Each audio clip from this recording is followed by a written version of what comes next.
আসসালামু আলাইকুম, সবাইকে নিয়ে এলাম আবার নতুন এক রেসিপি নিয়ে। তো এই রেসিপিতে লাগবে আমার মটরশুঁটি বাটা, আদার কুচি, লঙ্কার কুচি, পেঁয়াজ কুচি, ধনে পাতা কুচি এবং রসুন কুচি। এছাড়াও লাগছে মটরশুঁটি, আলু কুচি।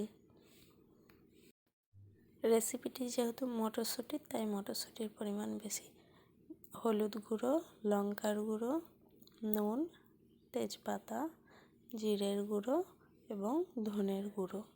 তো এই জিনিসগুলো আমার এই রেসিপির মধ্যে লাগছে। তো চলুন দেখে নেওয়া যাক কীভাবে এই রেসিপিটি বানানো হবে।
এই খাবারটি খেতে খুবই সুস্বাদু হয়।